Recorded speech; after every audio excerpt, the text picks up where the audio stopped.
Gimana rasanya setiap pagi kamu ngaca ngeliat wajah kamu dipenuhi dengan nama mantan kamu?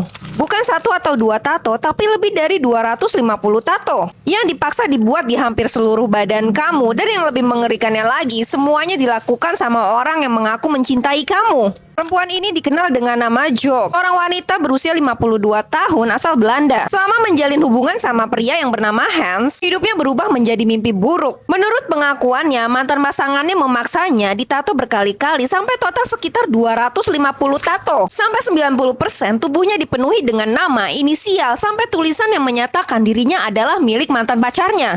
Yang membuat publik makin syok, banyak tato itu berada di wajah, leher, dada, bahkan area yang sensitif. Organisasi pendamping korban menyebut pelaku sengaja memilih bagian tubuh yang menurutnya pernah disentuh pria lain sebagai bentuk penguasaan dan penghinaan. Juk mengatakan mantannya membeli mesin tato murah secara online lalu menggunakannya sendiri untuk menato tubuhnya berulang kali.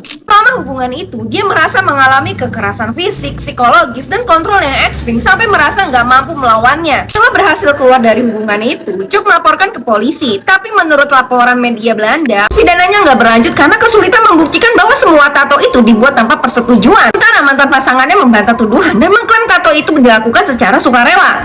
Sampai saat ini, Juk masih menjalani proses laser yang panjang dan menyakitkan untuk menghapus ratusan tato itu. Sebuah yayasan di Belanda bahkan menggalangkan dana supaya biaya penghapusan tatonya bisa ditanggung. Dan dana yang terkumpul juga akan membantu korban lain yang mengalami kekerasan serupa.